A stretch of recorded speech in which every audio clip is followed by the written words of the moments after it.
नमस्कार। आज की कक्षा में सभी छात्र छात्राओं का स्वागत है। आज हम पढ़ते हैं मेघदूत की पुस्तक समीक्षा व्यंग्य लेख, जिसका लगभग अंश हमने कल के वीडियो में देख लिया था। मेघदूत की पुस्तक समीक्षा जो व्यंग्य लेख है, उसके लेखक हैं शरद जोशी। हमने उनका परिचय, पाठ का सार और लगभग पाठ का अध्ययन हमने कर लिया है। बचा हुआ जो शेष अंश रह गया था, उसका अध्ययन हम अभी करने जा रहे हैं। तो चलिए देखते हैं मेघदूत की पुस्तक समीक्षा। मेघदूत कालिदास द्वारा रचित काव्य था। कालिदास द्वारा 21 संस्कृतविद ब्राह्मणों द्वारा सैकड़ों प्रतियां ताड़पत्रों पर ज्यों की त्यों तैयार करवाई गई थी। फिर कालिदास के द्वारा ये जो मेघदूत की प्रतियां हैं, वो विभिन्न पत्र पत्रिकाओं को समीक्षार्थ भिजवाई गई थी। उन समीक्षाओं में जो समीक्षा उभर कर आई, उनका ज्यों का त्यों वर्णन शरद जोशी ने मेघदूत की पुस्तक समीक्षा में प्रस्तुत किया है। तो चलिए देखें। अवंतिका से ही उस काल का काव्य चंद्रोदय नामक एक मासिक प्रति पूर्णिमा को प्रकाशित होता था। इसके संपादक स्वयं कवि थे, जिनके संकलन की भूमिका कालिदास ने लिखकर गौरव में 4 चंद्र लगा दिए थे। अवंतिका में कालिदास गुट के सभी कवि जो राज्य द्वारा आयोजित कवि सम्मेलनों में भाग लेते थे, काव्य चंद्रोदय में लेखनी चालित करते थे।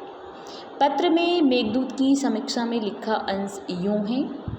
कालिदास की सरस्वती सेवा से तो बाल वृद्ध सभी परिचित हैं। राज सम्मान प्राप्त होने के उपरांत से आपके परिश्रम में वृद्धि ही हुई है, जिसका सुपरिणाम है मेघदूत काव्य। यह रचना मात्र एक मार्गदर्शिका न होकर एक साहित्यिक ग्रंथ भी है, बल्कि कहा जाए काव्य पथ के यात्रियों के लिए प्रकाश स्तंभ है। तो मेघदूत जो कालिदास की रचना है, उसे काव्य पथ के जो काव्य लिखने वाले जो यात्री थे, उस पथ के जो यात्री थे, उनके लिए एक प्रकार से ज्योति पुंज या प्रकाश पुंज या प्रकाश स्तंभ इसको कहा गया है। काव्य की कथा वस्तु अत्यंत सरल, रोचक एवं हृदयस्पर्शी है। भाषा सरल, मुहावरेदार एवं नाना उपमाओं से सज्जित है। पढ़ते समय विभिन्न स्थलों के दृश्य आँखों के सम्मुख उत्तिष्ठ हो जाते हैं। कवि ने भावों का संघर्ष भी खूब दर्शाया है। हम यह बल देकर कहेंगे कि मेघदूत को मात्र काव्य समझना भूल होगी। वे कालिदास जी जैसे विद्वान, अनुभवी एवं विचारशील व्यक्ति के उद्गार ही हैं। स्फटिक से उज्ज्वल शैली मनोहर है, जिसमें कवि की आनंदमयी आत्मा ही एक एक श्लोक में प्रतिबिंबित हुई है। ऐसे शताधिक श्लोक हैं। पठन करते समय एक एक श्लोक पर पाठक प्रशंसा में वाह वाह किम वार्ता है आदि वाक्य बोल उठता है। गंभीरता के साथ सरसता, प्रसाद के साथ विनोद कालिदास की विशेषता है।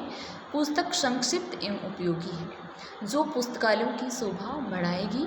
हम आशा करते हैं कि भविष्य में भी कालिदास जी ऐसे छोटे छोटे ग्रंथ रच माँ संस्कृत की झोली भरते रहेंगे। उसी काल में विदिशा नामक नगरी से समाचार प्रभाकर नामी एक पत्र दैनिक प्रस्फुटित होता था। तो जो विदिशा नगरी थी, उसमें समाचार प्रभाकर नाम से एक पत्र प्रकाशित होता था। साहित्य पृष्ठ का संपादन एक स्थानीय कवि करते थे। वे कालिदास की सफलता से हृदय ही हृदय में दग्ध थे। मेघदूत पर आपने यूँ कृपा की, यानी उनके हृदय में एक पीड़ा थी। मेघदूत काव्य उनका सफल हो गया था, उसकी सफलता को देखकर तो उन्होंने मेघदूत जो काव्य है उस पर अपनी विचार इस प्रकार से रखे। काव्य में उपमावाद की स्थापना में कवि कालिदास का विशेष योग है। प्रस्तुत पुस्तक मेघदूत भी इसी वाद की पोषक है। जहाँ देखो वहाँ उपमाएं। लगता है कवि की संपूर्ण प्रतिभा उपमाएं खोजने में व्यय होगी। कतिपय सुंदर भी बन पड़ी है, कतिपय ऐसी कठिन की रहस्य समझने हेतु बुद्धि रगड़नी पड़े। विवाद का विषय हो सकता है कि क्या उपमाओं का बाहुल्य ही साहित्य की श्रेष्ठता की कसौटी है। आश्चर्य नहीं, मेघदूत काव्य के साथ यह विवाद बल पकड़े सत्य तो यह है कि हमें शाकुंतल जैसे नाटक के रचयिता से ऐसी पुस्तक पाकर निराशा ही हुई। भविष्य में वे संस्कृत साहित्य को क्या देंगे, इस विषय में भविष्यवाणी कोई ज्योतिषी ही कर सकता है। पर वर्तमान में लगता है कि कवि अब चूक सा गया है, बार बार वही शैली पिट रही है। कालिदास की प्रतिभा लगता है अपना श्रेष्ठ दे चुकी। तो यहाँ पर इस जो पत्रिका है समाचार प्रभाकर, इसके कवि ने यहाँ मेघदूत जो पुस्तक है उसकी समीक्षा में कुछ इस प्रकार से रखा है कि मेघदूत काव्य में सिर्फ उपमाएं खोजने का ही कार्य किया गया है, जो कुछ तो सुंदर है लेकिन कुछ को समझने के लिए काफ़ी बुद्धि का इस्तेमाल करना पड़े। यूँ तो आजकल कथा एवं काव्य में विभिन्न नगरों एवं क्षेत्रों के नाम देने की प्रवृत्ति सी चल पड़ी है। शायद कृतिकार का लोभ होता है कि उसकी पुस्तक अन्य नगरों में भी क्रय की जाएगी एवं आदर पाएगी, अतएव इसी लक्ष्य से वे शोभा वर्णन बढ़ा चढ़ाकर करते हैं। परंतु इस दृष्टि से भी मेघदूत काव्य ने हमें निराश ही किया है। विदिशावासी होने के कारण हम नम्रता से कहना चाहेंगे कि यद्यपि कालिदास इस नगरी में आ चुके हैं, यहाँ के जीवन एवं नगरी के सौंदर्य का परिचय उन्हें नहीं है। विदिशा नगरी के सौंदर्य का जो वर्णन आपने किया है उससे अनेक गुणित अधिक सौंदर्य बिखरा रहे हैं इस नगरी। कालिदास जी ने विदिशा की तुलना में उज्जैनी को अधिक सुंदर बताया। ग्रंथ में प्रमुख पात्र यक्ष तो इसी प्रकार मेघ रूपी दूत से कहता लगता है। वह कहता लगता है जो इसका प्रमुख पात्र है, मेघदूत ग्रंथ का प्रमुख पात्र यक्ष है। वो मेघ को अपनी प्रेमिका के लिए दूत बनाकर भेजता है, इससे इसका नाम मेघदूत पड़ा। तो वह विदिशा जो नगरी है उसकी तुलना में यहाँ उज्जैनी को अधिक सुंदर इस काव्य में बताया गया है। महाराजा धीराज वीर विक्रमादित्य ने राज्य में न्याय की स्थापना की। उनकी दृष्टि में जैसी प्रिय अवंतिका है वैसी ही विदिशा समान है, परंतु उसी न्यासी दरबार के कवि कालिदास अपने काव्य में न्याय स्थापित नहीं कर पाए। क्या ही उपयुक्त होता कवि महोदय मेघदूत लिखने के पूर्व इन स्थानों की यात्रा कर लेते और दूसरों से सुनी वार्ताओं पर अपना वर्णन आधारित नहीं करते। तो यहाँ पर जो मेघदूत है उसकी समीक्षा में कवि ने कहा है कि यहाँ जो नगरी है विदिशा की तुलना में उज्जैनी को अधिक सुंदर बताया गया है, जबकि विक्रमादित्य ने तो राज्य में न्याय स्थापित किया गया है और उनकी दृष्टि में तो अवंतिका और विदिशा दोनों ही समान हैं। तो लेखक के लिए इसमें ये कहा गया है कि मेघदूत जो काव्य ग्रंथ है उसको लिखने से पहले यदि कवि एक बार वहाँ का भ्रमण कर लेते, यात्रा कर लेते थे, तो शायद इसका अच्छे से वर्णन कर पाते। कवि कालिदास ही संस्कृत भाषा के अच्छे ज्ञाता हैं। यह अपेक्षा करना स्वाभाविक है कि उनकी रचना में भाषा और व्याकरण संबंधी त्रुटियां न हो, पर हमें कहते हुए संकोच है कि इस ग्रंथ में भयंकर भूलें रह गई हैं जिन पर पंडितों का ध्यान अवश्य जाएगा। आशा है इन दोषों का मार्जन हो जाएगा। अंत में हम इतना ही कहेंगे कि अभी संस्कृत साहित्य को कालिदास जी से अनेक आशाएं हैं तथा जिस सम्माननीय पद पर वे विराजित हैं उनकी अपेक्षाएं उन्हें पूर्ण करनी है। तक्षशिला नामक नगरी से पद्य प्रतिभा नामक मासिक प्रकाशित होता था। तक्षशिला के एक शिक्षक महोदय इसमें पुस्तक समीक्षा किया करते थे। मेघदूत छोटा सा काव्य था, अतः अधिक पंक्तियां व्यय करना उन्हें उचित नहीं लगा। तो जो पद्य प्रतिभा है जो तक्षशिला से प्रकाशित होता था पत्र मासिक, उसमें जो विचार व्यक्त किए गए, जो समीक्षा प्रस्तुत की गई मेघदूत की, वह इस प्रकार है। उज्जैनी निवासी कालिदास नामी कवि रचित काव्य मेघदूत की प्रति देखने को मिली। छोटी सी पुस्तक है। काव्य में एक विरही व्यक्ति है यक्ष। उसने मेघ को अपनी विरह की पीड़ा सुनाई है, अपनी वियोग की पीड़ा बादलों को सुनाई है और उसे ही दूत बनाकर निवेदन किया है कि अलकापुरी में प्रियतमा को यह संदेश पहुंचा दे। यात्रा हेतु मेघ को विस्तार पूर्वक निर्देश भी दिया है। हमें तो संपूर्ण रचना हास्यास्पद ही लगी। विरही द्वारा पक्षी, वायु आदि से संदेश भिजवाने की बात तो सुनी है, एवं कविता की परंपरा के अनुसार है, पर मेघ से संदेश भिजवाने की सूझ विचित्र है। इसके लिए पृथ्वी पर खड़े विरही को बड़े ऊंचे स्वर में चिल्लाना पड़ता होगा। विरह में पीड़ित व्यक्ति की शारीरिक अवस्था देखते हुए यह संभव नहीं प्रतीत होता। फिर विरही महोदय जो जाति से यक्ष हैं, आश्चर्य है कवि को कोई अन्य विरही नहीं मिला। अपने संदेश में विरहणी का कोई खास बात विरहणी की कोई वह नहीं करते हैं। वहीं घिसी पीटी प्रेम की बातें जो 20 बार कही जा चुकी हैं, यूँ काव्य ठीक है तथा कहीं कहीं वास्तव में सुंदर भी बन पड़ा है। उपमाओं का जो बाहुल्य है, अधिकता है, वह खटकती है, मूल्य अधिक है, 4 दम्भी। तो इस प्रकार से इस पुस्तक की जो समीक्षा है यहाँ पर प्रस्तुत की गई है।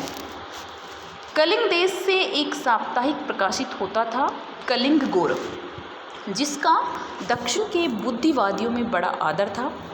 कालिदास जी ने समीक्षार्थ मेघदूत के प्रति उसे भी भेजी। पत्र ने तुरंत उसे सामयिक राजनीति से जोड़ दिया। उत्तरवासी शासक एवं विद्वान विगत अनेक वर्षों से दक्षिण पर संस्कृत भाषा थोपने की चेष्टा कर रहे हैं तथा संस्कृत भाषा की श्रेष्ठता प्रमाणित करने के लिए कवियों, लेखकों एवं व्याकरणाचार्यों को धन देकर नित्य नए ग्रंथ भी रचवा रहे हैं। एक और तो दक्षिण क्षेत्र से यह आशा की जाती है कि हम अपनी प्रिय मातृभाषा छोड़ संस्कृत जैसी क्लिष्ट एवं कटु भाषा स्वीकार करें तथा इधर संस्कृत पुस्तकों में दक्षिण भारत की लगातार उपेक्षा की जा रही है। अनेक कथन के प्रमाण स्वरूप हम मेघदूत नामक एक सद्य प्रकाशित काव्य प्रस्तुत करेंगे, जिसे उत्तर क्षेत्र के राजा विक्रमादित्य ने अपने दरबार के किन्हीं कवि कालिदास से रचवाया है। कवि महोदय ने यह बताने की चेष्टा की है कि आषाढ़ के मेघ उनके ही राज्य से उठकर राजधानी की ओर बढ़ते हैं। काव्य का नायक निर्वासित यक्ष उन मेघों से संदेश भिजवाता है। क्या कवि महोदय नहीं जानते कि उत्तर भारत को सींचने वाले बादल दक्षिण के समुद्र से उठते हैं? क्या वे अपने यक्ष को निर्वासित कर दक्षिण के समुद्र तट पर नहीं बिठा सकते थे, जहाँ से वास्तव में मेघ उड़ते हैं और संदेश भेजने में सुविधा होती? पर यह प्रश्न उत्तर के इन संस्कृत कवियों से करना व्यर्थ है। वह तो अपने ही क्षेत्र की सोचेगा, वहीं की शोभा का वर्णन करेगा।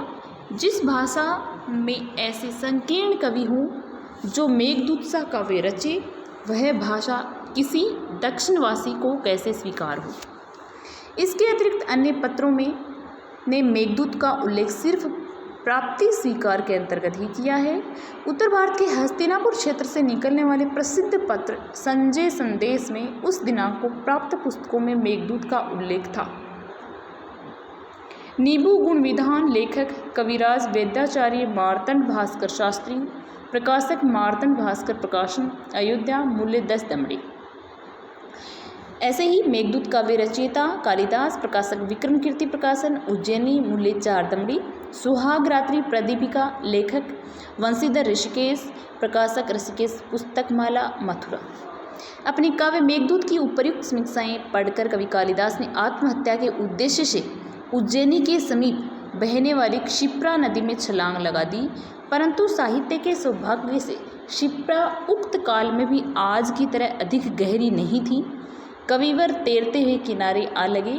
बाद में कालिदास ने और भी ग्रंथ रचे और समीक्षार्थ भेद साहित्य के नियमों को निर्विकार भाव से पालन किया। तो इस प्रकार से इसमें मेघदूत जो पुस्तक है उसकी जो समीक्षा है उसका वास्तविक और ज्यों का त्यों वर्णन जो पत्रिकाओं में था उसको यहाँ पर लेखक ने प्रस्तुत किया है। तो अपना जो पाठ है, अध्याय है, वो पूर्ण हो चुका है। आशा करती हूँ कि आप इसे अच्छे से समझ पाए होंगे। तो आज की कक्षा में बस इतना ही। आगे का जो अन्य अध्याय हैं वो हम आगे की वीडियोज़ में देखेंगे। बहुत बहुत धन्यवाद।